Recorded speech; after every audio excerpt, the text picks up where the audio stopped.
어디서 감히. 향 연기 자욱한 제삿날, 시어머니 명숙은 친지들이 보는 앞에서 며느리 서윤의 얼굴에 찬물을 쏟아부었습니다.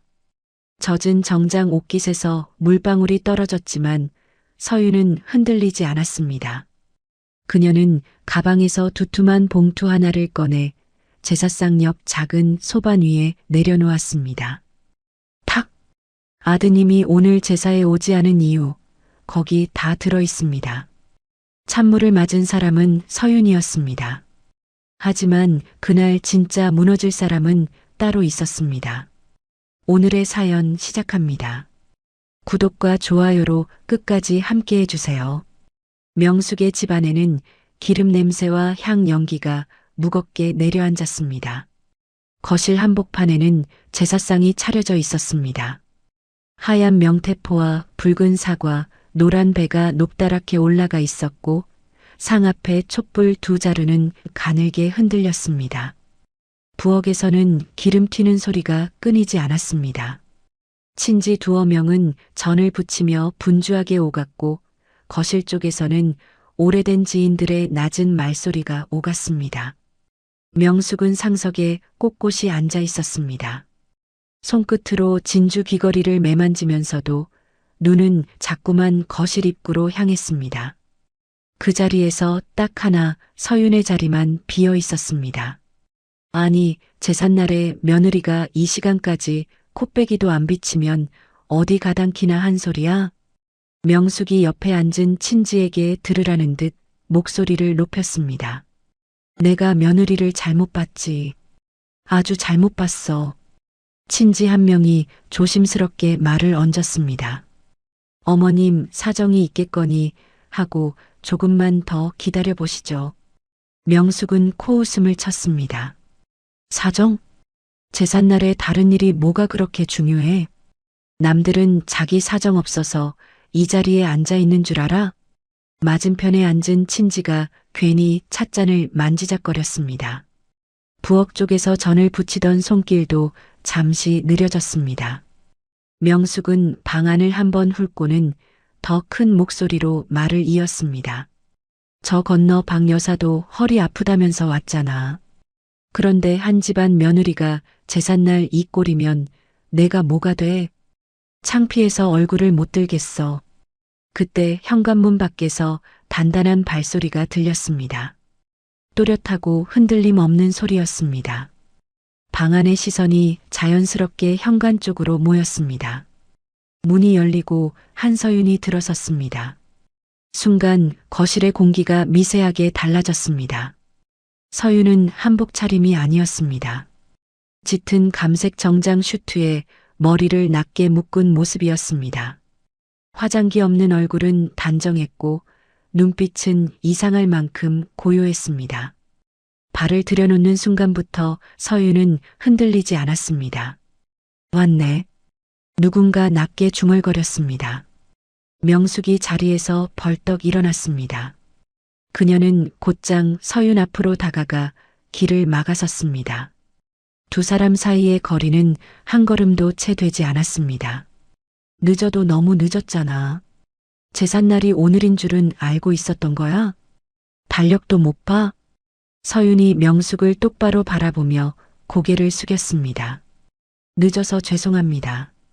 오는 길에 피치 못할 일이 생겼습니다. 피치 못할 일? 명숙이 그 말을 씹듯이 되물었습니다. 그녀는 방안을 한번 쓱 훑었습니다.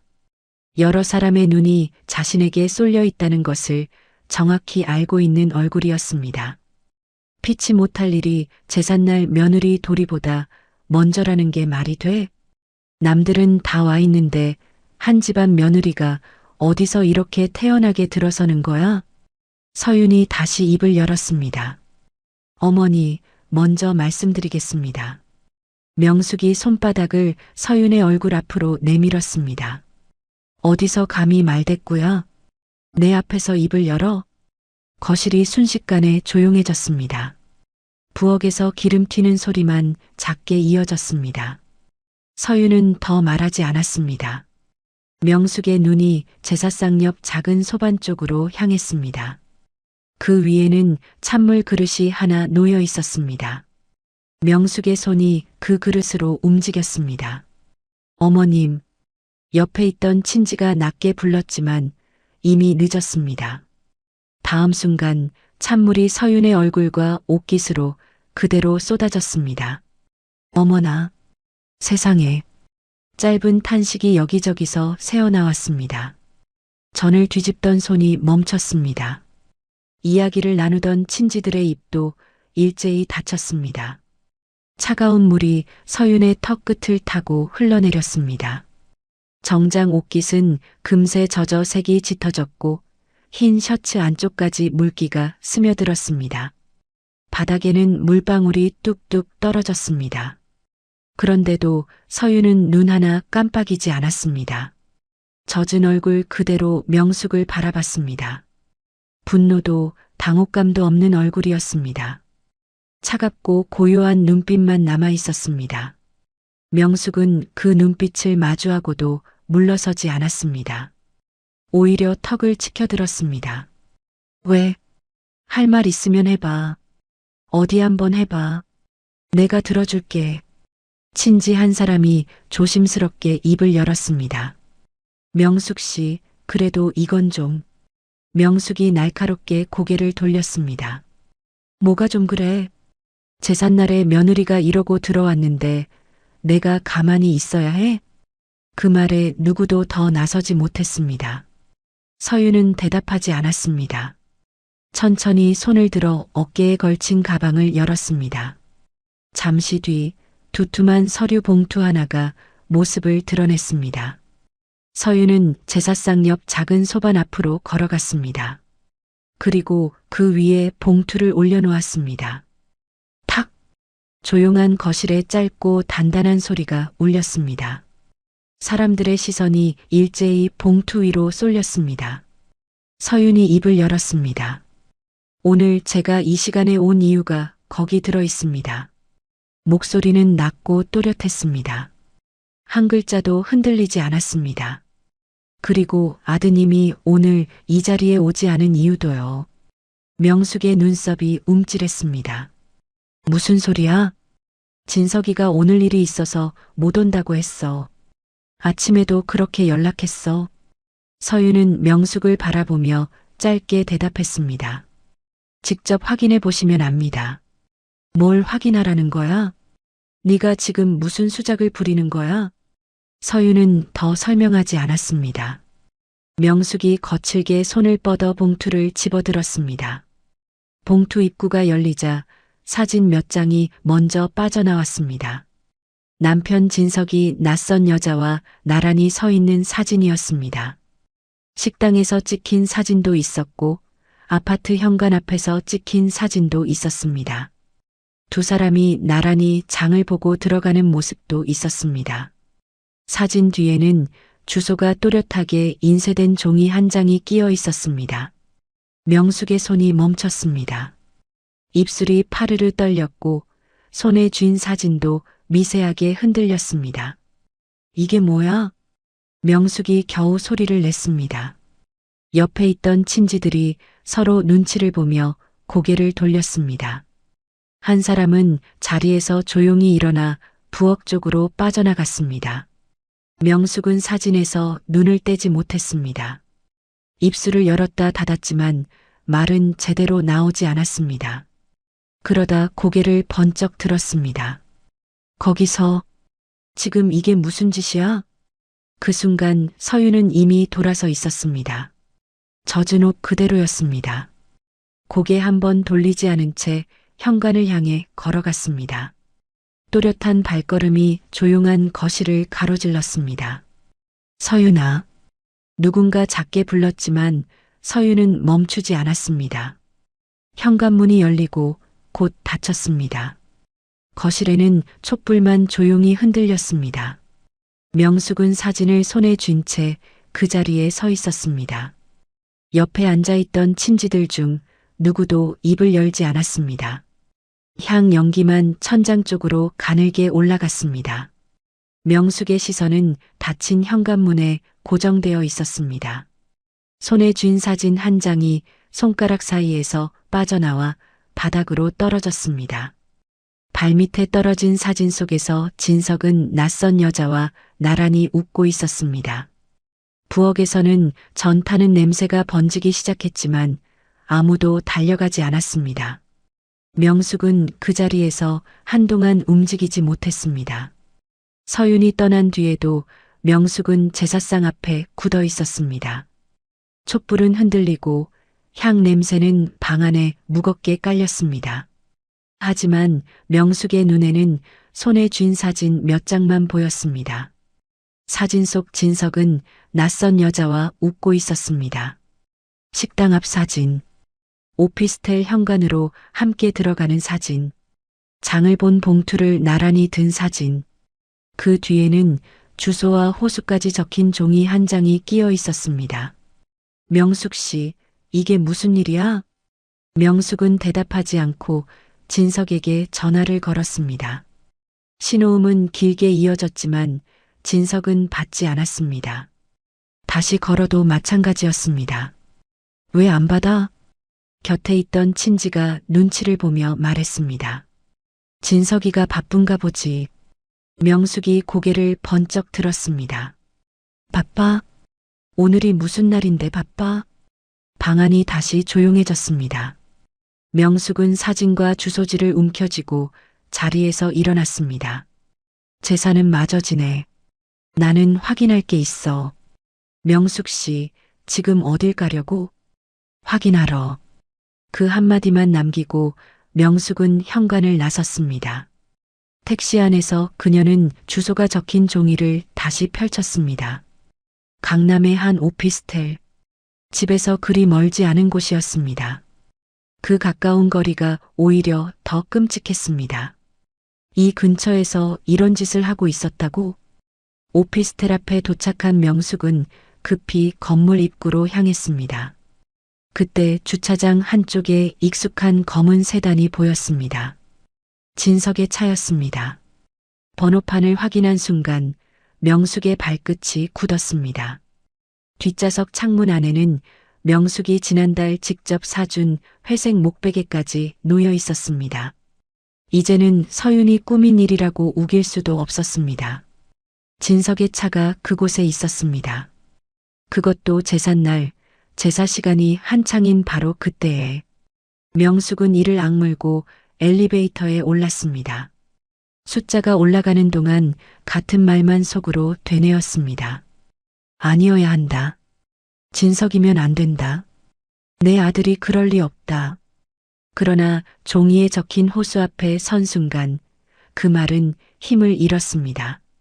명숙은 초인종을 눌렀습니다. 잠시 뒤 안쪽에서 발소리가 들렸습니다.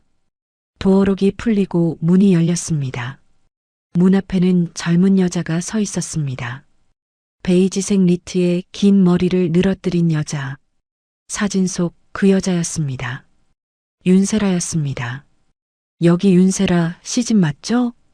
여자가 잠시 눈을 깜빡였습니다. 그런데요? 어르신은 누구신데요? 명숙은 대답하지 않고 문틈 사이를 들여다봤습니다. 현관에는 진석이 즐겨 신던 검은 구두가 놓여 있었습니다.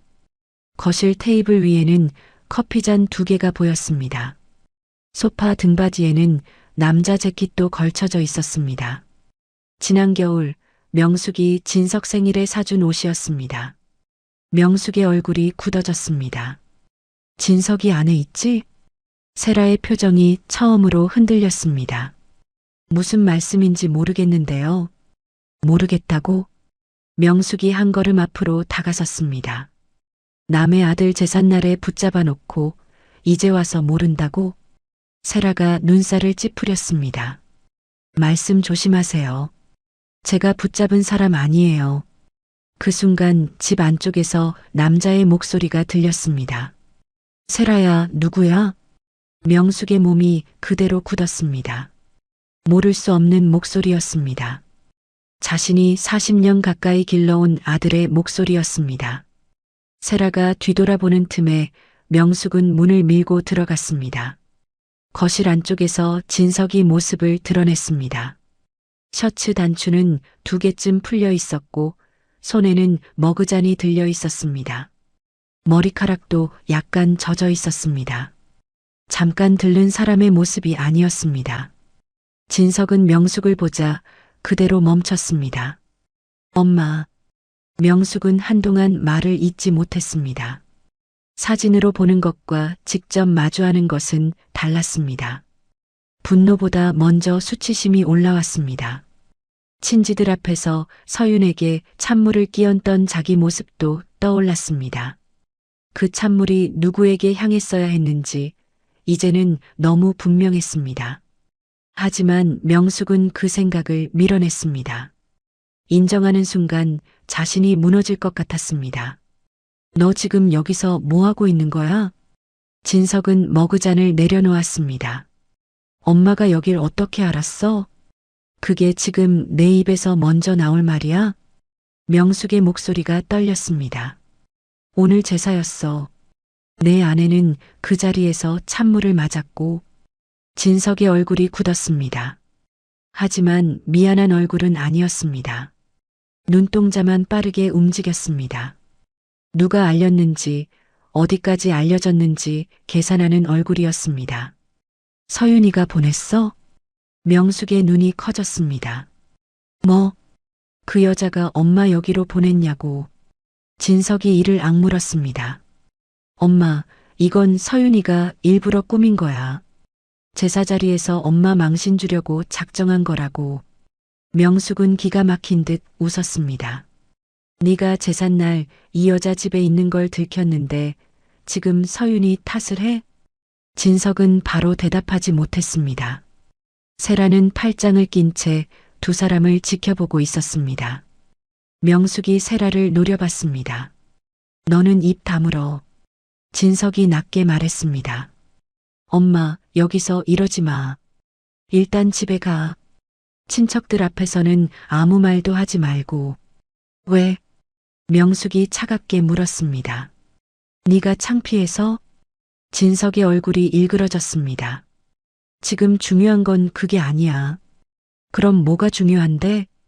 서윤이가 선을 넘었다는 거. 진석의 목소리가 낮아졌습니다. 집안 제사 자리에서 그런 사진을 꺼냈다는 게 정상이야? 엄마를 사람들 앞에서 망신 준 거잖아. 그 말에 명숙의 입술이 멈췄습니다. 이상한 말이었습니다. 그런데 붙잡고 싶은 말이기도 했습니다. 아들이 잘못한 건 분명했습니다. 하지만 며느리가 친지들 앞에서 자신의 체면을 깎아내린 것도 사실이었습니다. 명숙의 분노가 천천히 방향을 바꾸기 시작했습니다. 진석이 덧붙였습니다. 엄마가 흔들리면 안 돼. 서윤이는 처음부터 판을 짜고 들어온 거야. 명숙은 아무 말도 하지 않았습니다. 아들의 배신을 마주하는 것보다 며느리를 미워하는 쪽이 쉬웠습니다. 명숙은 천천히 몸을 돌렸습니다. 현관문 앞에서 그녀가 멈춰 섰습니다. 진석아, 오늘 일 그냥 넘어갈 생각하지 마. 진석이 낮게 대답했습니다. 알아. 명숙의 목소리는 더 차가워졌습니다. 서윤이도 마찬가지야. 그 말을 남기고 명숙은 오피스텔을 나섰습니다. 한편 그 시각 서윤은 택시 뒷좌석에 앉아 있었습니다. 젖은 셔츠 위에는 얇은 코트를 걸친 상태였습니다. 통화가 연결되자 서윤은 창밖을 바라보며 낮게 말했습니다. 확인은 끝났습니다. 수화기 너머에서 변호사의 목소리가 들렸습니다. 시어머니가 주소지로 갔습니까? 네. 진석 씨 차도 그곳에 있었습니다. 서윤은 천천히 숨을 내쉬었습니다. 이제 진석 씨가 먼저 움직일 겁니다. 그때 쓸 자료 준비해 주세요. 서윤의 얼굴은 여전히 젖어 있었지만 눈빛만은 차갑게 가라앉아 있었습니다. 명숙이 집으로 돌아왔을 때 제사는 이미 엉망이 되어 있었습니다. 식은 전은 접시 위에서 굳어가고 있었고 친지들은 누구도 먼저 말을 꺼내지 못했습니다. 거실 한가운데에는 아직도 서윤이 남기고 간 흔적이 남아 있었습니다. 바닥에 남은 물자국, 제사상 옆 작은 소반, 그리고 명숙의 손에 들린 사진 몇 장. 명숙 씨, 진석이는 어디 있었어? 친지 한 명이 조심스럽게 물었습니다. 명숙은 대답하지 않았습니다. 입술만 꾹 다문 채 사진을 다시 봉투 안에 밀어 넣었습니다. 그러다 고개를 들었습니다. 다들 오늘 일밖에 말하지 마. 무슨 일이 있었든 우리 집안 일이야. 맞은편에 앉아있던 친지가 낮게 말했습니다. 그래도 서윤이가 물까지 맞고 나갔는데. 명숙의 눈이 날카롭게 변했습니다. 그 애가 먼저 판을 깐 거야. 제삿날 친지들 앞에서 그런 걸 꺼낸 게 정상이라고 생각해? 방안이 다시 조용해졌습니다. 명숙은 자신이 방금 무엇을 확인하고 왔는지 말하지 않았습니다. 아들이 어디에 있었는지도 그 집에서 누구와 있었는지도 입 밖에 내지 않았습니다. 그 대신 서윤의 이름만 꺼냈습니다. 한서윤, 보통 애가 아니야. 처음부터 나를 망신 주려고 작정하고 들어온 거야. 그 말에 몇몇 친지들의 표정이 흔들렸습니다. 불륜을 저지른 사람은 진석이었습니다. 하지만 그 자리에 모인 사람들은 명숙의 분노가 어디로 향하는지 금세 알아차렸습니다. 그날 밤 명숙은 쉬지 않고 전화를 돌렸습니다. 오늘 제사에서 며느리가 난동을 부렸어. 남편 흠을 잡아 친지들 앞에서 봉투를 던지고 나갔다니까.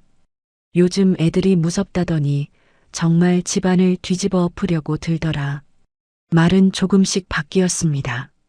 찬물을 끼얹었다는 이야기는 사라졌고 서윤이 먼저 소리를 질렀다는 말이 붙었습니다.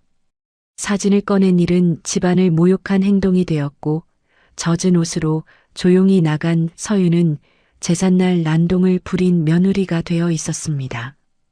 전화를 받던 친지들이 처음에는 놀랐지만 명숙은 한 번도 망설이지 않았습니다. 나는 말리려고 했어. 그런데 그 애가 사람들 앞에서 너무 몰아붙였어. 진석이 잃은 부부끼리 풀면 될 문제잖아. 그 무렵 진석도 움직이기 시작했습니다. 서윤의 휴대전화가 밤늦게 울렸습니다. 발신자는 진석이었습니다. 서윤은 젖은 옷을 갈아입은 뒤 작은 거실에 혼자 앉아 있었습니다. 테이블 위에는 휴대전화 하나가 더 놓여 있었습니다. 녹음 화면이 켜져 있었습니다. 서윤은 깊게 숨을 들이마신 뒤 전화를 받았습니다. 여보세요. 수화기 너머에서 진석의 목소리가 터져 나왔습니다. 너 지금 제정신이야? 제삿날 우리 엄마 앞에서 그딴 짓을 해? 서윤은 바로 대답하지 않았습니다. 진석이 스스로 더 말하도록 기다렸습니다. 네가 뭔데 우리 집안을 망신 줘? 사진 몇 장 들고 오면 네가 이긴 줄 알았어? 서윤은 차분하게 물었습니다. 오늘 어디에 있었어요? 진석의 숨이 잠깐 멎었습니다. 그게 지금 중요해? 중요하죠. 아버님 제사 시간에 어디에 있었는지 묻고 있습니다. 진석의 목소리가 낮아졌습니다. 너 지금 나 신문해? 아니요.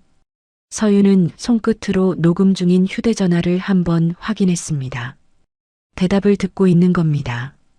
진석이 이를 악문듯 말했습니다. 너 이거 후회할 거야. 우리 엄마 건드린 거 그냥 안 넘어가. 제가 건드린 건 어머니가 아닙니다. 서윤의 목소리는 흔들리지 않았습니다. 진석 씨가 숨긴 일을 확인시켜 드린 겁니다. 웃기지 마. 진석이 바로 받아쳤습니다. 너는 처음부터 엄마 망신 주려고 그 자리에 온 거야. 네가 당한 사람처럼 굴면 다들 믿어줄 것 같아? 서윤은 눈을 감았다가 떴습니다. 오피스텔 문 앞에서 명숙이 무엇을 봤을지 이미 알고 있었습니다. 그런데도 진석은 사과 대신 공격을 선택했습니다. 진석 씨, 오늘 통화 전부 기록되고 있습니다. 수화기 너머가 조용해졌습니다. 몇 초 동안 숨소리만 들렸습니다. 진석의 목소리가 다시 낮아졌습니다. 너 지금 나 협박해? 협박이 아닙니다. 필요한 말을 남기는 중입니다. 좋아.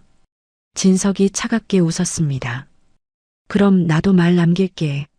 네가 우리 집안 뒤집으려고 일부러 제사판에 들어온 거 내가 증명할 거야. 엄마한테 물 맞은 것도 네가 유도한 거라고 할 수 있어. 서윤의 눈빛이 가라앉았습니다. 이제 필요한 말은 충분히 나왔습니다. 그 말도 그대로 남았습니다. 진석은 잠시 말이 없었습니다. 그러다 낮게 욕설을 뱉고 전화를 끊었습니다. 통화가 끝난 뒤에도 서윤은 한동안 움직이지 않았습니다. 작은 거실에는 냉장고 돌아가는 소리만 들렸습니다. 서윤은 녹음 파일 제목을 짧게 바꿨습니다. 제삿날 진석 통화. 그 아래에는 이미 진석이 부정할 때마다 남긴 흔적들이 날짜별로 정리되어 있었습니다. 서윤은 그것들을 오래 들여다보지 않았습니다. 오늘 필요한 건 더 많은 자료가 아니었습니다. 진석이 스스로 내뱉은 말, 그리고 그 말을 끝까지 남겨두는 일이었습니다. 하나씩 확인한 뒤 변호사에게 보낼 폴더에 넣었습니다. 그때 다시 휴대전화가 울렸습니다. 이번에는 명숙이었습니다. 서윤은 잠시 화면을 내려다보다가 통화를 연결했습니다. 어머니, 명숙의 목소리는 처음부터 날카로웠습니다. 너 아주 작정했더라. 친지들 앞에서 우리 집안 망신 주니까 속이 시원했어? 서윤은 조용히 대답했습니다. 제가 망신을 준 게 아닙니다. 진석 씨가 숨긴 일이 드러난 겁니다. 입 다물어. 명숙의 숨소리가 거칠어졌습니다. 네가 며느리라면 그런 건 조용히 나한테 먼저 말했어야지. 왜 제삿날에 들이밀어?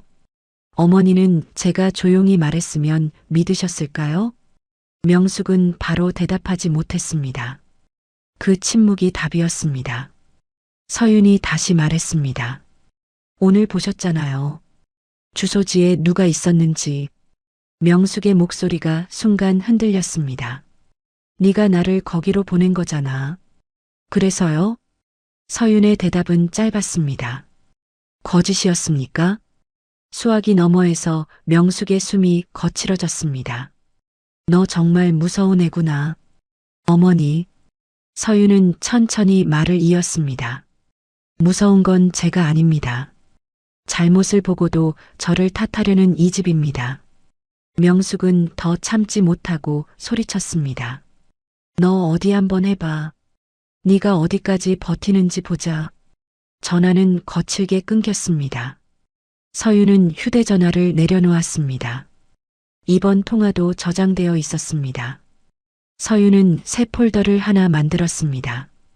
제삿날 이후 시댁 대응, 그리고 방금 저장된 통화 파일을 가장 위에 올려두었습니다. 그날 밤 명숙은 바깥에 서윤의 이름을 흘렸고 진석은 서윤을 몰아붙일 구실을 찾기 시작했습니다. 하지만 두 사람은 몰랐습니다. 그들이 뱉는 말 하나하나가 결국 서윤에게 필요한 기록이 되고 있다는 것을. 창밖은 깊은 밤이었지만 서윤의 눈빛은 잠들지 않았습니다. 다음 날 아침 진석은 회사 회의실에 앉아 있었습니다.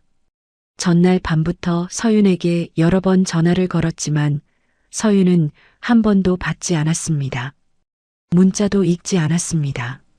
그 조용함이 진석을 더 불안하게 만들었습니다. 본부장님, 회의 시작하겠습니다. 직원의 말에 진석은 억지로 고개를 끄덕였습니다. 거래처 사람들까지 앉아 있는 자리였습니다. 진석은 표정을 정리하고 자료 화면을 바라봤습니다. 그때 회의실 문이 조심스럽게 열렸습니다. 총무팀 직원이 흰 봉투 하나를 들고 서 있었습니다. 이진석 본부장님께 온 등기입니다. 진석의 눈썹이 꿈틀했습니다. 회의 중인 거 안 보여요? 직원이 난처한 얼굴로 봉투를 내밀었습니다. 수령 확인이 필요한 서류라서요. 나중에 받으면 되잖아요. 죄송합니다. 본인 수령 확인 서명이 필요합니다. 회의실 안의 시선이 한꺼번에 봉투로 향했습니다. 봉투 겉면에는 법무법인 이름이 찍혀 있었습니다. 거래처 이사가 낮게 물었습니다. 급한 서류입니까? 진석은 억지로 웃었습니다. 아닙니다. 개인적인 겁니다. 그는 봉투를 받아들고 서명란에 급히 이름을 적었습니다. 그러나 봉투를 서류철 아래로 밀어넣는 순간 겉면에 적힌 단어 몇 개가 그대로 드러났습니다. 이혼 소송, 상간자 손해배상, 내용 증명. 회의실의 공기가 순식간에 굳었습니다. 맞은편에 앉은 직원이 시선을 피했습니다. 거래처 이사는 헛기침을 했습니다. 잠시 쉬었다 가죠. 네, 그러시죠. 진석의 목소리는 갈라져 있었습니다. 사람들이 하나둘 회의실을 빠져나가자 진석은 봉투를 움켜쥔 채 비상계단으로 향했습니다. 문이 닫히자마자 서윤에게 전화를 걸었습니다. 이번에는 서윤이 받았습니다. 여보세요. 너 지금 뭐 하는 짓이야? 무슨 말씀입니까? 회사로 이런 걸 보내? 진석의 목소리가 낮게 떨렸습니다. 거래처 사람들 다 있는 자리였어. 수령 가능한 주소로 보냈습니다. 웃기지 마. 네가 일부러 회의 시간 맞춘 거잖아.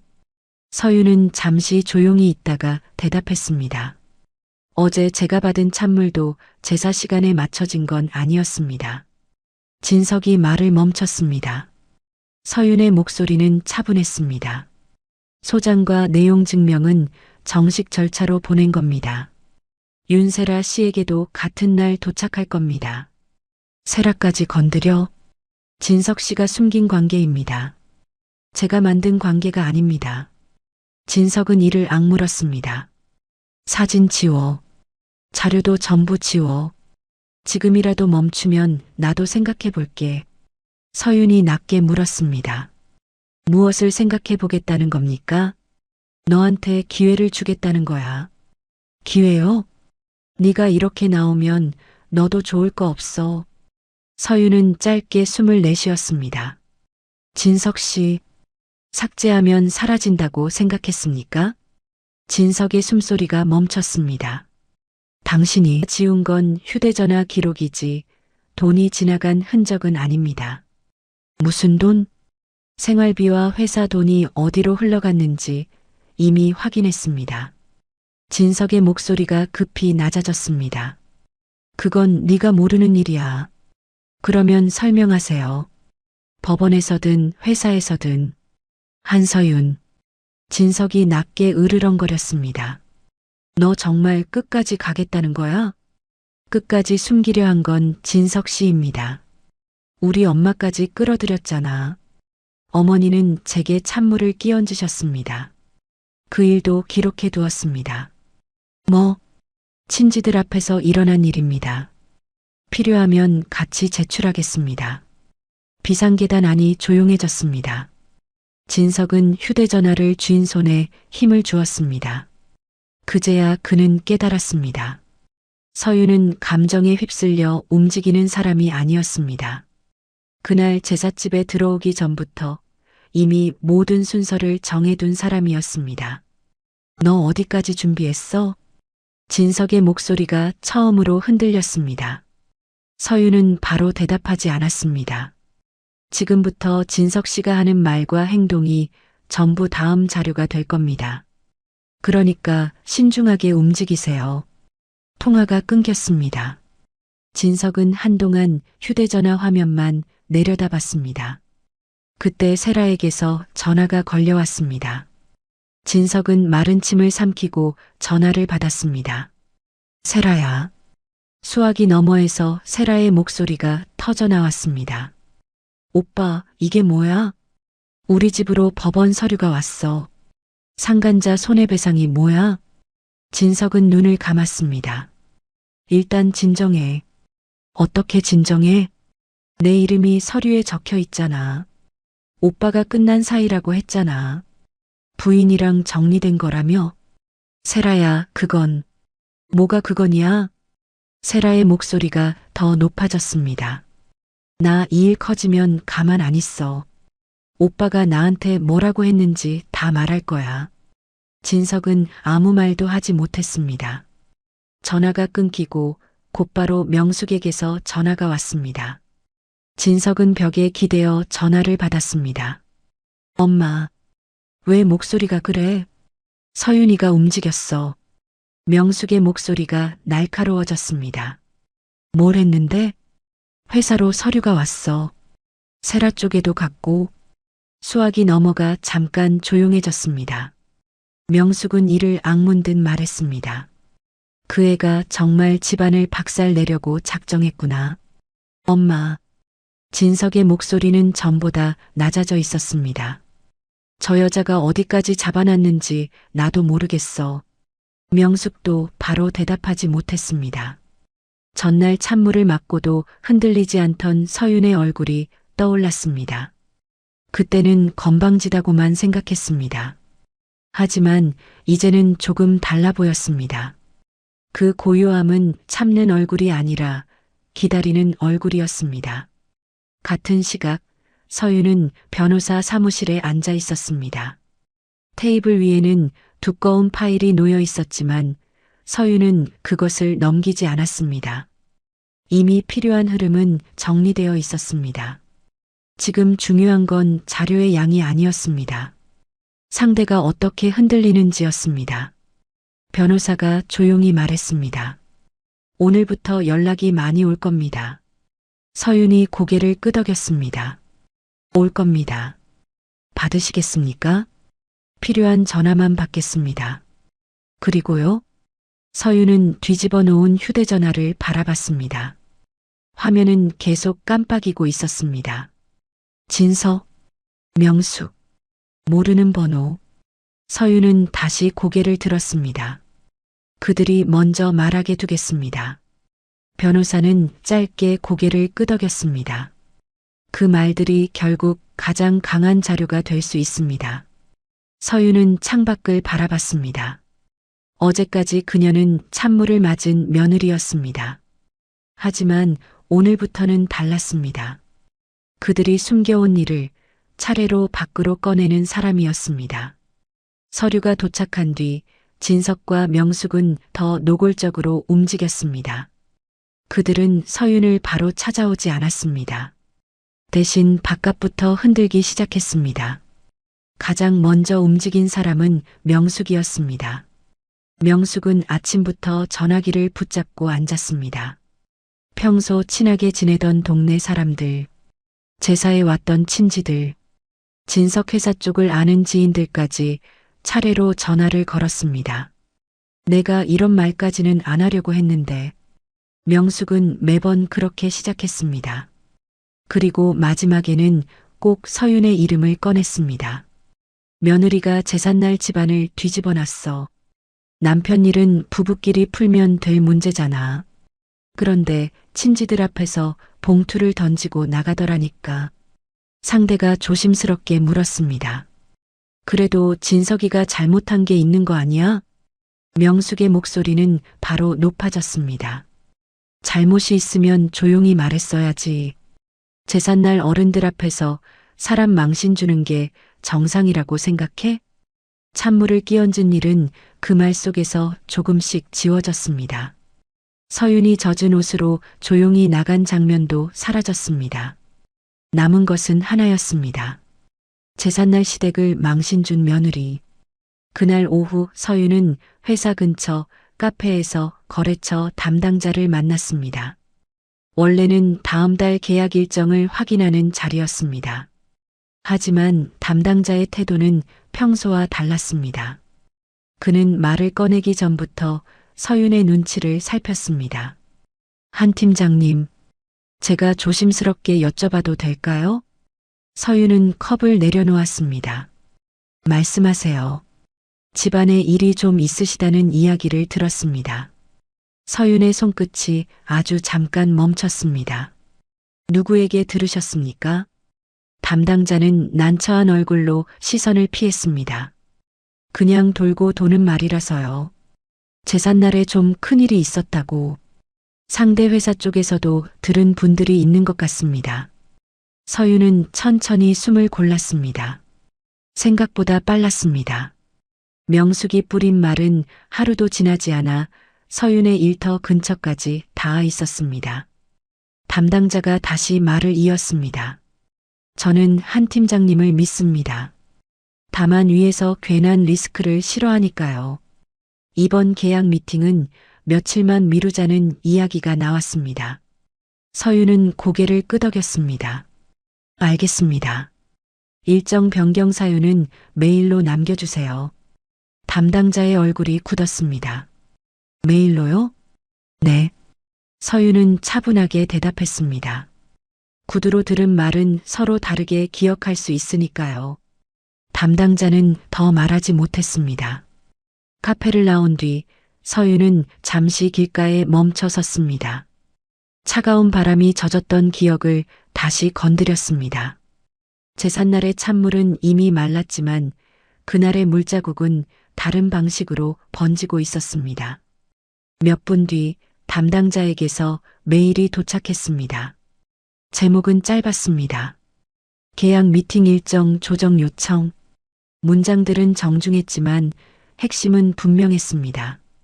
최근 외부 이슈로 인해 내부 검토가 필요하다는 의견이 있었습니다. 일정은 잠정 보류하고 추후 다시 협의드리겠습니다. 서윤은 화면을 오래 바라보지 않았습니다. 메일을 별도 폴더에 저장했습니다. 그리고 담당자에게 짧게 답장을 보냈습니다. 일정 조정 사유 확인했습니다. 추후 논의는 메일로만 진행 부탁드립니다. 답장을 보낸 뒤에도 휴대전화는 조용하지 않았습니다. 이번에는 예전 직장 선배에게서 전화가 왔습니다. 서윤은 잠시 망설이다가 통화를 받았습니다. 서윤아, 괜찮아? 목소리에는 걱정과 조심스러움이 섞여 있었습니다. 무슨 일로 전화하셨어요? 이상한 얘기가 돌아서. 선배는 잠시 말을 멈췄습니다. 네가 제삿날 시댁 어른들 앞에서 소란을 피웠다는 말이 있더라. 남편 회사까지 뒤흔들려고 한다고. 서윤은 눈을 감았다가 떴습니다. 누가 그렇게 말했습니까? 처음 들은 사람은 나도 몰라. 그런데 벌써 몇 사람 입에 오르내리고 있어. 네가 그런 애 아닌 거 알아서 전화했어. 서윤은 잠시 고개를 숙였습니다. 믿어주는 말인데도 마음이 편하지 않았습니다. 소문은 사실보다 빨랐고 해명은 언제나 늦었습니다. 전화해 주셔서 감사합니다. 혹시 그 얘기를 어디서 들으셨는지 문자로 남겨주실 수 있을까요? 선배가 잠시 조용해졌습니다. 기록하려고? 네. 말로만 두면 나중에는 아무도 책임지지 않으니까요. 선배는 낮게 한숨을 쉬었습니다. 알겠어. 내가 들은 성까지는 정리해서 보내줄게. 통화가 끝나자 서윤은 의자에 등을 기대었습니다. 오래 앉아 있을 수는 없었습니다. 곧바로 휴대전화가 다시 울렸습니다. 이번에는 진석이었습니다. 서윤은 녹음 버튼을 켠 뒤 통화를 받았습니다. 여보세요. 수화기 너머에서 진석의 낮은 웃음이 들렸습니다. 소문 빠르지? 서윤의 눈빛이 가라앉았습니다. 진석 씨가 한 겁니까? 내가 뭘? 내가 사람들한테 진실을 말한 게 문제야? 서윤은 대답하지 않았습니다. 진석은 더 여유를 부렸습니다. 네가 제삿날 먼저 시작했잖아. 그럼 너도 밖에서 어떻게 보이는지 알아야지. 저를 어떤 사람으로 만들고 싶은 겁니까? 네가 만든 모습이지. 진석의 목소리가 차가워졌습니다. 제삿날 어른들 앞에서 봉투 던진 여자. 남편 회사로 서류 보내서 망신 준 여자. 집안일을 밖으로 끌고 다니는 여자. 서윤은 천천히 숨을 내쉬었습니다. 그 말도 기록되고 있습니다. 수화기 너머가 잠깐 조용해졌습니다. 진석이 낮게 욕설을 삼키듯 말했습니다. 또 녹음해? 네. 지금도 하고 있습니다. 너 정말 무섭다. 무서운 건 제가 아닙니다. 서윤의 목소리는 흔들리지 않았습니다. 사실을 숨기려고 사람을 먼저 공격하는 쪽입니다. 진석은 바로 대답하지 못했습니다. 잠시 뒤 비웃는 목소리가 돌아왔습니다. 그래. 끝까지 그렇게 해봐. 소송으로 이겨도 사람들 입은 못 막아. 서윤의 손끝이 차가워졌습니다. 입은 못 막아도 누가 어떤 말을 했는지는 남길 수 있습니다. 말 잘하네. 진석의 목소리가 낮아졌습니다. 그 말로 어디까지 버티는지 보자. 통화가 끊겼지만 서윤은 바로 움직이지 않았습니다. 두려움이 없지는 않았습니다. 계약 일정이 밀리고 예전 직장 사람에게까지 소문이 닿았다면 이미 생각보다 넓게 번진 뒤였습니다. 서윤은 방금 녹음된 파일을 저장했습니다. 진석 소문 유포 통화. 잠시 뒤 선배에게서 문자가 도착했습니다. 처음 들은 건 정 과장 쪽이야. 진석 씨 회사 사람하고 아는 사이라고 했어. 네가 제삿날 일부러 판을 깔았다는 식으로 말하더라. 서윤은 그 문자를 조용히 캡처했습니다. 그리고 변호사에게 짧은 메시지를 보냈습니다. 소문이 거래처와 전 직장 쪽까지 번지고 있습니다. 계약 미팅 보류 메일과 통화 녹음 전달드립니다. 답장은 오래 걸리지 않았습니다. 감정적으로 대응하지 마세요. 업무상 손해와 명예훼손 정황은 따로 정리하겠습니다. 서윤은 그 문장을 오래 바라봤습니다. 평판? 그 단어가 유난히 차갑게 느껴졌습니다. 명숙이 가장 아끼는 것도 평판이었습니다. 진석이 가장 두려워하는 것도 결국 그 평판 위에 세워진 자리였습니다. 그런데 두 사람은 지금 서윤의 평판을 먼저 망가뜨리려 하고 있었습니다. 서윤은 창밖을 바라봤습니다. 도시는 평소처럼 움직이고 있었습니다. 사람들은 저마다의 길을 걸었고 아무도 그녀의 사정을 알지 못했습니다. 그 평범한 풍경이 오히려 더 외롭게 느껴졌습니다. 그때 또 하나의 문자가 도착했습니다. 제사에 왔던 친지 중 한 사람이었습니다. 명숙 씨가 오늘 저녁에 사람들 만난대. 내 얘기를 더 크게 하려는 것 같아. 진석이도 같이 움직인다는 말이 있어. 소문은 끝이 아니었습니다. 두 사람은 서윤을 이상한 며느리로 만들어 놓은 뒤 그 위에서 더 큰 압박을 시작하려는 것이었습니다. 새 메모를 열었습니다. 명숙 소문 유포, 거래처 미팅 보류, 진석 통화, 친지 제보. 아직은 자료를 늘어놓을 때가 아니었습니다. 상대가 어디까지 가는지 지켜볼 때였습니다. 그날 밤 서윤은 불을 끄지 못했습니다.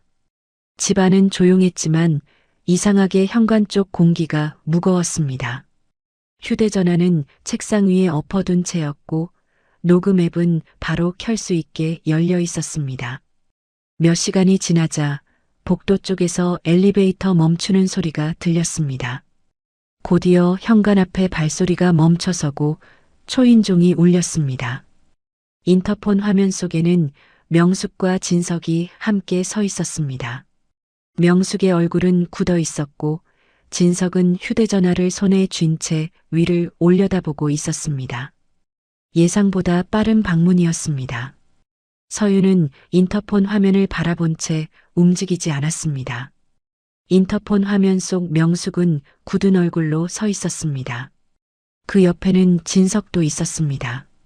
두 사람 모두 사과하러 온 얼굴은 아니었습니다. 문 열어. 스피커 너머로 명숙의 목소리가 날카롭게 흘러나왔습니다. 오늘 끝장을 보자. 서윤은 곧바로 현관문을 열지 않고 휴대전화 녹음 버튼을 먼저 눌렀습니다.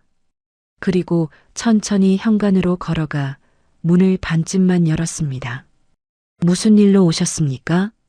명숙이 문틈 사이로 손을 밀어 넣으려 했습니다. 며느리가 시어머니를 문전박대해? 들어가서 얘기해. 서윤은 문고리를 잡은 손에 힘을 주었습니다. 들어오실 수 없습니다. 말씀은 여기서 하세요. 진석이 한숨을 내쉬었습니다. 또 녹음하고 있지? 서윤은 진석을 바라봤습니다. 네, 하고 있습니다. 명숙의 얼굴이 붉어졌습니다. 너 정말 뻔뻔하구나. 제삿날 집안을 뒤집어 놓고 회사로 서류까지 보내. 누가 먼저 집안을 뒤집었는지는 어머니도 보셨습니다. 입 다물어. 명숙이 이를 악물었습니다. 부부 사이의 일은 부부끼리 조용히 풀었어야지. 어디 감히 친척들 앞에서 봉투를 던져. 서윤은 잠시 명숙을 바라봤습니다. 제가 조용히 말씀드렸다면 믿으셨을까요? 명숙은 바로 대답하지 못했습니다. 진석이 대신 끼어들었습니다. 그만해. 너 지금 이 상황 즐기고 있잖아. 나랑 엄마가 흔들리는 거 보면서. 서윤의 목소리는 낮았습니다. 제가 즐기는 건 없습니다. 다만 더는 혼자 당하지 않을 뿐입니다. 진석의 눈매가 날카로워졌습니다. 혼자 버틸 수 있을 것 같아? 계좌 확인했지? 서윤의 눈빛이 멈췄습니다. 진석은 그 반응을 놓치지 않았습니다. 공동생활비 계좌, 내가 출금 한도 낮췄어. 카드도 몇 개 정지 신청했고, 네가 법으로 가겠다며. 그럼 나도 내 돈 지켜야지. 서윤은 진석을 똑바로 바라봤습니다. 공동생활비 계좌를 압박수단으로 쓴다는 말입니까? 진석의 입이 굳었습니다. 말꼬리 잡지 마. 그대로 기록하겠습니다. 기록? 진석이 낮게 웃었습니다. 그래, 마음대로 해. 집도 마찬가지야. 지금 사는 집, 내 이름도 들어가 있어. 계속 이런 식이면 거기서도 편하게 못 지낼 거야. 서윤의 손끝이 차가워졌습니다. 하지만 목소리는 흔들리지 않았습니다. 제가 사는 집을 압박하겠다는 뜻입니까? 내가 못할 것 같아? 명숙이 옆에서 말을 보탰습니다. 네가 뭘 믿고 이러는지 모르겠는데 세상 혼자 사는 거 아니야. 남편 없이 얼마나 버티나 보자. 그때 복도 끝에서 엘리베이터 문이 열렸습니다. 이웃 한 사람이 조심스럽게 고개를 내밀었습니다. 무슨 일 있으세요? 진석의 표정이 순식간에 굳었고 명숙은 입을 다물었습니다. 서윤은 문 안쪽에서 차분하게 대답했습니다. 괜찮습니다. 곧 끝납니다. 이웃은 눈치를 보며 다시 엘리베이터 쪽으로 물러났습니다. 진석은 목소리를 낮췄습니다. 오늘은 여기까지 하지. 하지만 네가 시작한 거야. 서윤은 짧게 답했습니다. 시작한 건 제가 아닙니다. 명숙이 마지막까지 서윤을 노려봤습니다. 어디까지 가는지 보자. 그때도 이렇게 차분한 얼굴인지 내가 꼭 볼 거야. 두 사람은 끝내 안으로 들어오지 못한 채 돌아섰습니다. 현관문이 닫히자 서윤은 그 자리에 잠시 서 있었습니다. 손은 차가웠고 등줄기에는 식은 땀이 배어 있었습니다. 두렵지 않은 것은 아니었습니다.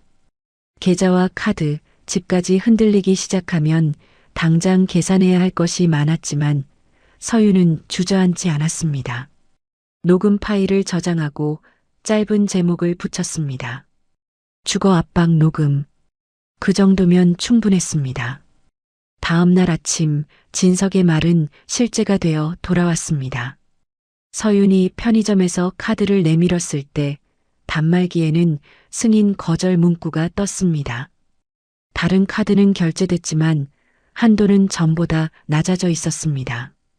은행 앱에는 공동생활비 계좌의 출금 제한 안내가 떠 있었습니다.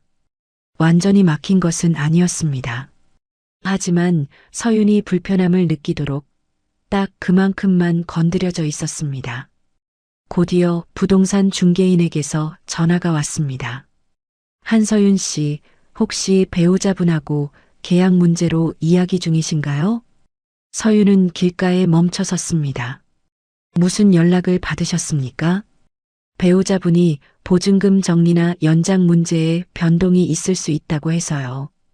집안 문제라 조심스럽긴 한데 확인은 해야 할 것 같아서요. 서윤은 눈을 감았다 떴습니다. 진석은 말뿐이 아니었습니다. 일터를 흔들고 돈줄을 건드리고 이제는 주거까지 압박하고 있었습니다. 앞으로 그와 관련된 연락은 문자로 남겨주세요. 그리고 계약 당사자 확인 없이 어떤 변경도 진행하지 말아주세요. 중개인은 당황한 듯 대답했습니다. 네, 알겠습니다. 통화를 끊자마자 이번에는 모르는 번호가 떴습니다. 은행 쪽이었습니다. 한서윤 고객님 맞으십니까? 네. 배우자분 쪽에서 제출된 보증 관련 서류 때문에 확인 전화드렸습니다. 서윤의 발걸음이 멈췄습니다. 제명의 보증 서류라는 말입니까? 확인 절차 중이라 자세한 내용은 방문하셔야 합니다. 순간 몇 달 전 일이 떠올랐습니다. 진석이 회사 정산 서류에 필요하다며 인감증명서, 사본을 가져갔던 날. 그때는 별일 아니라고 생각했지만 지금은 달라져 있었습니다. 서윤은 목소리를 낮췄습니다. 그 서류, 제 동의 없이 진행된 것일 수 있습니다. 접수 내역을 문자로 보내주세요. 그리고 처리 보류 요청합니다. 전화를 끊은 뒤 서윤은 한동안 움직이지 못했습니다. 진석은 서윤이 생각한 것보다 더 깊이 손을 뻗고 있었습니다. 그날 오후 진석에게서 전화가 왔습니다. 서윤은 녹음 버튼을 누르고 통화를 받았습니다. 진석의 첫마디는 비웃음에 가까웠습니다. 어때? 카드는 잘 써져? 서윤은 천천히 숨을 내쉬었습니다.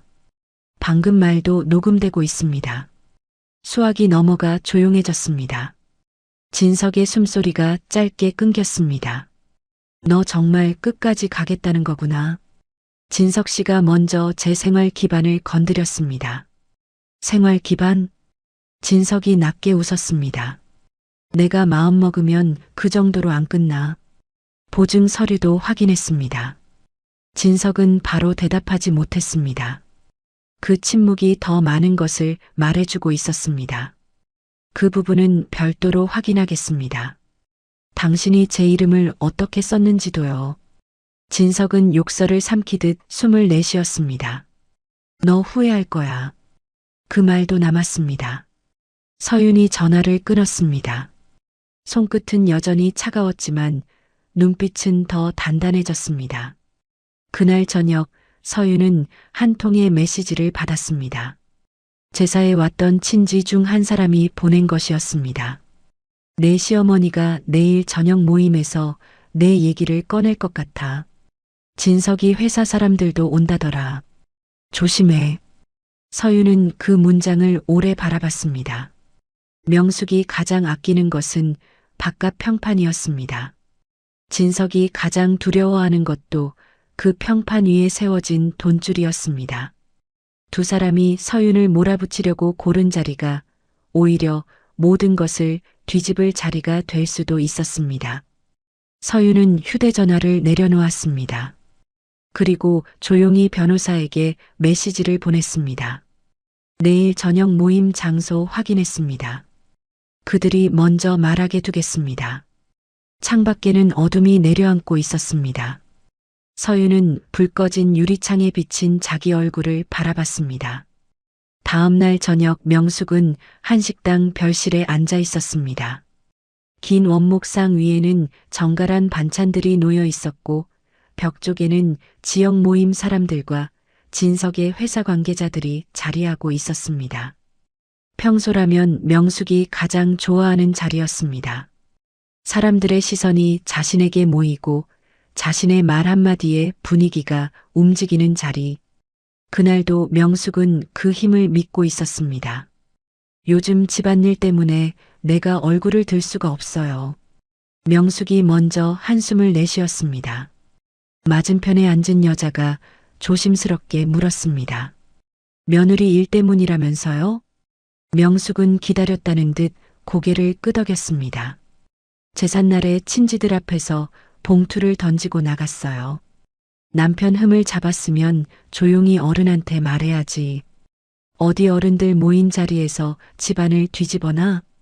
진석은 명숙 옆에 앉아 입을 다물고 있었습니다.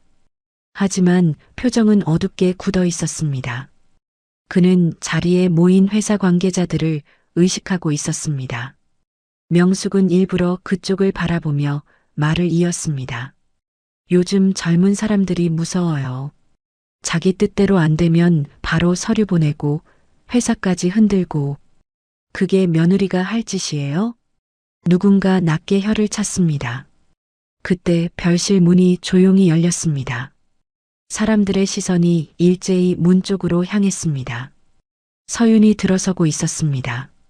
짙은 회색 코트 차림이었고 손에는 얇은 서류 봉투 하나만 들려 있었습니다. 그 뒤에는 중년의 변호사가 조용히 따라 들어왔습니다.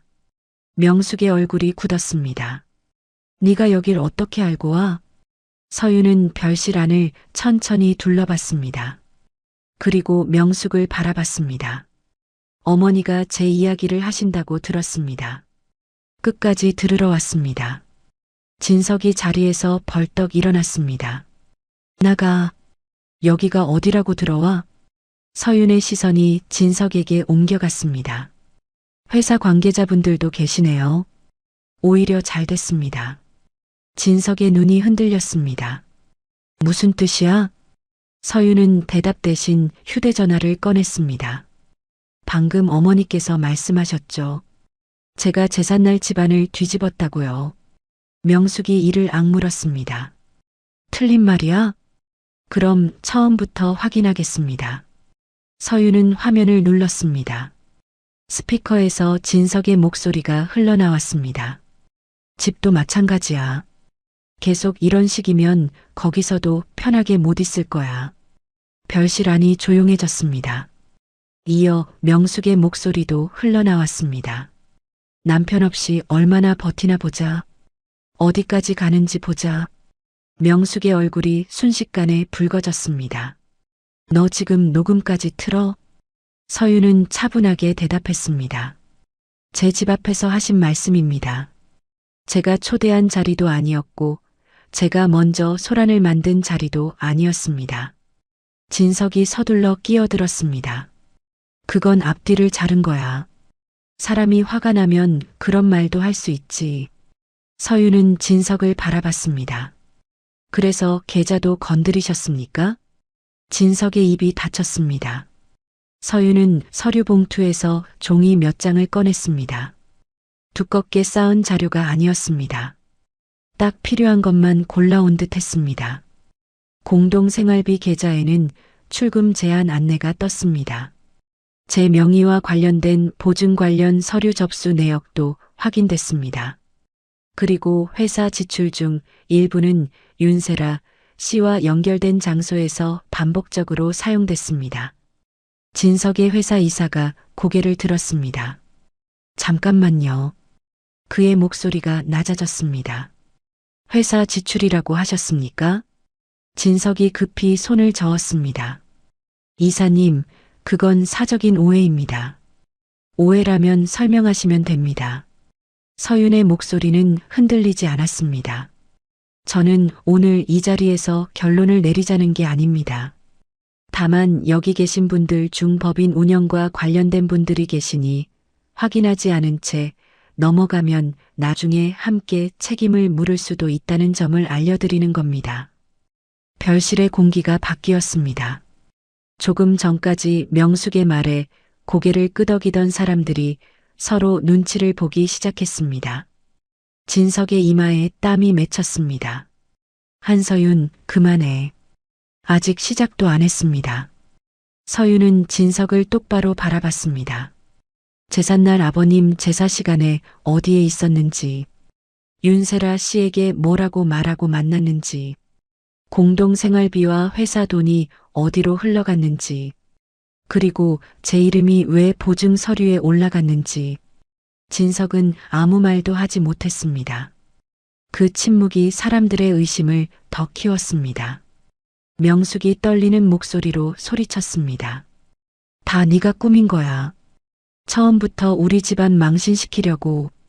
서윤은 천천히 고개를 돌렸습니다. 어머니, 제가 꾸민 건 없습니다. 제가 한 일은 하나뿐입니다. 서윤은 손에 든 봉투를 상 위에 내려놓았습니다. 숨겨진 일을 꺼내 보인 것뿐입니다. 탁! 그 소리에 명숙의 어깨가 움찔했습니다. 제삿날 작은 소반 위로 봉투가 내려앉던 그 소리와 같았습니다. 회사 이사가 자리에서 일어났습니다. 이진석 본부장. 진석이 굳은 얼굴로 그를 바라봤습니다. 오늘부로 법인 카드와 결제 권한은 임시 보류하겠습니다. 이사님, 사무실 출입 권한도 확인 전까지 제한하겠습니다. 자료는 내일 오전 감사팀으로 제출하세요. 진석의 얼굴에서 피가 빠졌습니다. 그는 자리에서 일어나려다 의자에 다리가 걸렸습니다. 이건 가족 문제입니다.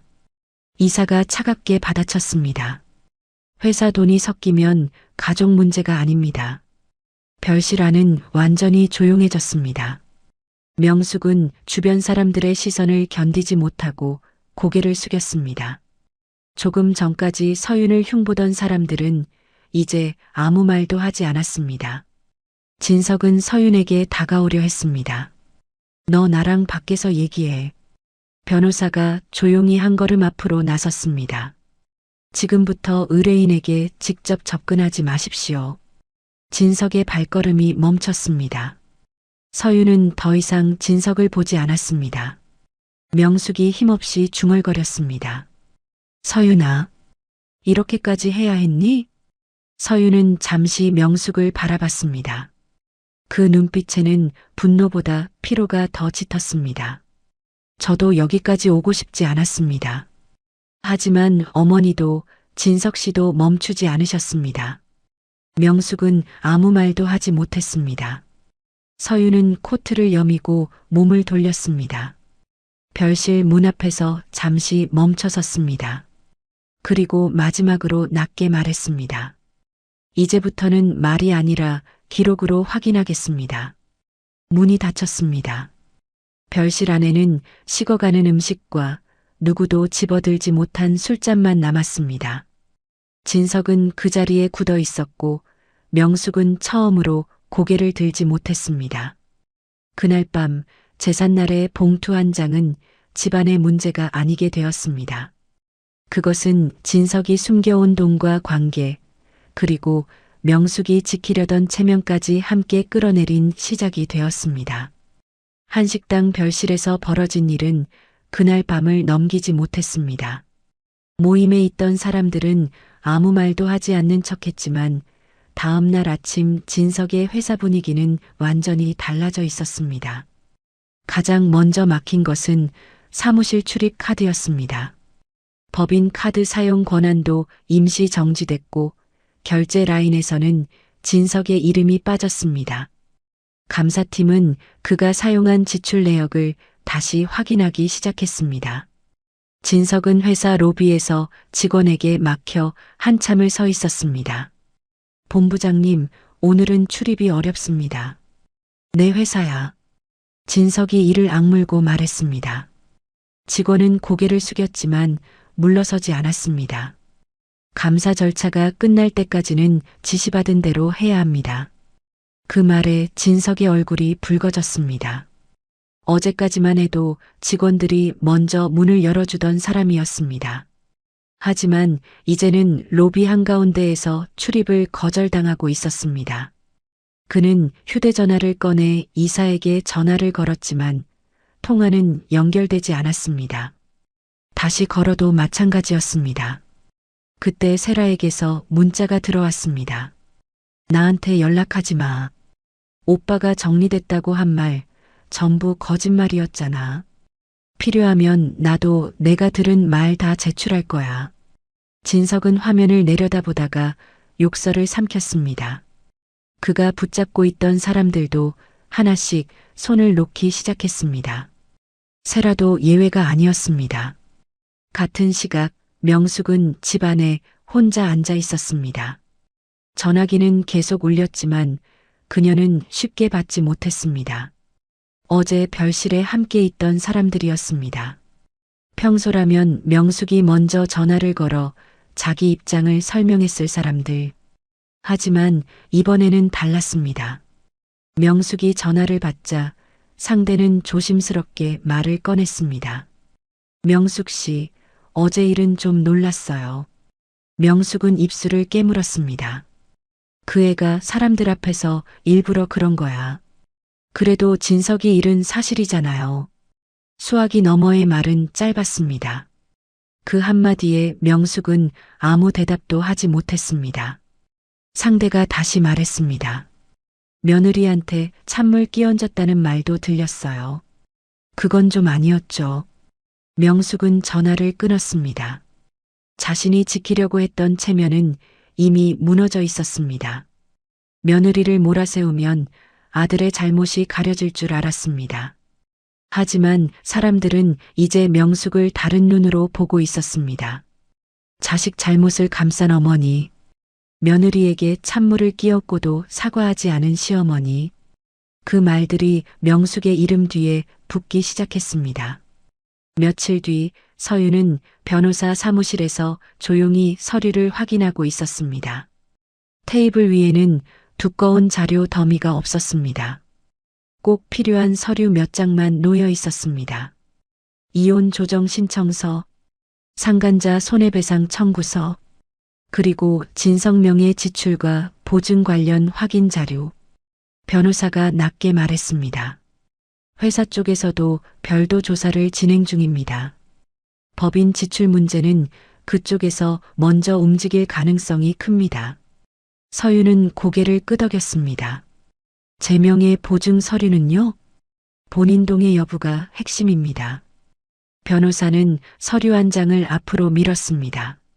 진석 씨가 어떤 경위로 서류를 제출했는지 확인 요청을 넣었습니다. 필요하면 별도 고소도 검토할 수 있습니다. 서윤은 서류를 내려다봤습니다.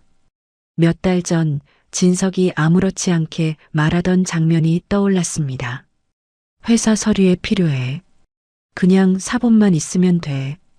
그때 서윤은 깊게 따지지 않았습니다. 가족이라는 이름을 믿었고 부부라는 관계를 믿었습니다. 하지만 그 믿음은 진석에게 편한 도구가 되어 있었습니다. 서윤은 서류에서 눈을 떼고 조용히 말했습니다. 필요한 절차대로 진행해 주세요. 감정적으로 대응하지 않겠습니다. 변호사가 고개를 끄덕였습니다. 그게 가장 강합니다. 며칠 뒤 진석은 조사 일정을 통보받았습니다. 회사 감사팀 조사, 보증 서류 확인 절차, 그리고 서윤이 제출한 녹음과 문자 기록. 그는 처음에는 모두 부인했습니다. 부부끼리 있었던 일입니다. 오해입니다. 서윤이 과장한 겁니다. 하지만 그런 말은 오래가지 못했습니다. 서윤이 남긴 기록에는 진석의 목소리가 그대로 남아 있었습니다. 집도 마찬가지야. 계속 이런 식이면 거기서도 편하게 못 있을 거야. 서윤이는 처음부터 판을 짜고 들어온 거야. 그가 직접 뱉은 말들이었습니다. 누군가 꾸민 말도 아니었고 서윤이 덧붙인 말도 아니었습니다. 진석은 그제야 깨달았습니다.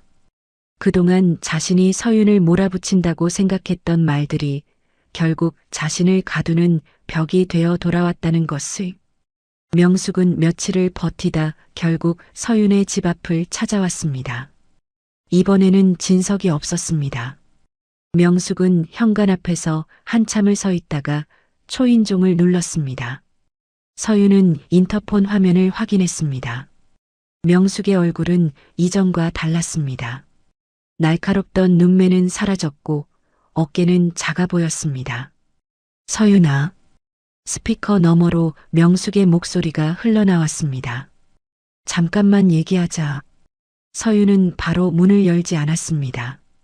잠시 뒤 현관문을 조금만 열었습니다. 문틈 사이로 두 사람이 마주봤습니다.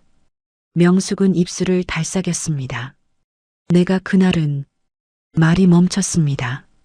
무슨 말을 해야 할지 모르는 얼굴이었습니다. 한참 뒤에야 명숙이 다시 입을 열었습니다. 내가 너무 화가 나서 그랬어.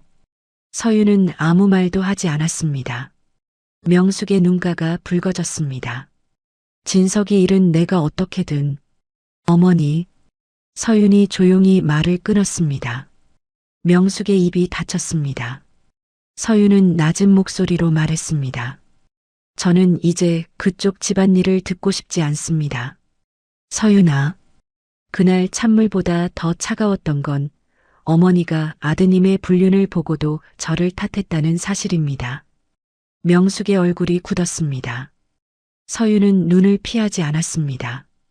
저는 사과를 들으려고 여기까지 일을 진행한 게 아닙니다. 이제 제 삶으로 돌아가려고 하는 겁니다.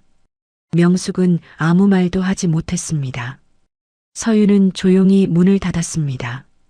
문 너머에서 명숙이 한참을 서 있는 기척이 느껴졌습니다. 하지만 서윤은 다시 문을 열지 않았습니다. 시간이 조금 더 흐른 뒤 조정 절차가 시작됐습니다. 진석은 처음에는 재산 분할과 위자료를 두고 버텼습니다. 하지만 회사 감사와 보증 서류 문제가 함께 얽히자 더 이상 큰 소리를 치지 못했습니다. 세라는 자신이 들었던 말들을 일부 제출했습니다. 진석이 이미 부부관계가 끝난 것처럼 말했던 기록도 남아 있었습니다. 명숙은 더 이상 전화기를 붙잡고 소문을 돌리지 않았습니다. 오히려 사람들의 전화를 피했습니다. 한때 그녀가 자랑하던 모임 자리에서도 명숙의 이름은 조심스럽게 오르내렸습니다. 누구도 대놓고 손가락질하지는 않았습니다. 하지만 예전처럼 먼저 안부를 묻지도 않았습니다. 그 침묵이 명숙에게는 더 큰 벌이었습니다. 서윤은 작은 집으로 옮겼습니다. 넓지도 화려하지도 않은 집이었습니다. 하지만 문을 열고 들어갔을 때 누구의 눈치를 볼 필요가 없었습니다. 주방에는 새 컵 2개가 놓여 있었습니다. 하나는 손님용, 하나는 서윤 자신의 것. 아침 햇살이 방 안으로 천천히 들어왔습니다. 그 빛은 제삿날 차갑게 쏟아진 물과 전혀 달랐습니다. 서윤은 소파에 앉아 천천히 찻잔을 들었습니다. 그날의 물자국은 이제 어디에도 남아있지 않았습니다. 물에 젖었던 정장도 버렸고 젖은 셔츠도 더는 없었습니다. 하지만 그날 이후 자신이 어떤 사람이 되었는지는 분명히 남아 있었습니다. 더는 참기만 하는 며느리가 아니었습니다. 가족이라는 말에 눌려 침묵하는 사람도 아니었습니다. 한서윤. 그녀는 천천히 자기 이름을 떠올렸습니다. 누군가의 아내, 누군가의 며느리, 그보다 먼저 자신의 삶을 지켜야 할 한 사람이었습니다. 서윤은 휴대전화를 들어 마지막으로 남아있던 진석의 번호를 차단했습니다. 화면이 조용해졌습니다. 그리고 처음으로 집안의 정적이 두렵지 않았습니다. 제삿날 쏟아진 찬물 한 그릇은 서윤을 무너뜨리지 못했습니다. 오히려 그 집이 감추고 있던 진실을 드러내는 시작이 되었습니다. 잘못한 사람은 따로 있었지만 시댁은 며느리에게 책임을 씌우려 했습니다. 하지만 서윤은 울며 매달리지 않았습니다. 말을 기록했고 흔적을 남겼고 끝내 자신을 지켰습니다. 가족이라는 이름이 누군가의 희생을 강요할 때 침묵이 언제나 답은 아닙니다. 때로는 조용히 남겨둔 기록 하나가 가장 강한 반격이 되기도 합니다. 긴 이야기 끝까지 함께 해주셔서 진심으로 감사합니다. 여러분의 가정에도 언제나 건강과 평안이 깃들길 바라겠습니다. 구독과 좋아요, 그리고 한 줄 댓글은 다음 사연에 큰 힘이 됩니다.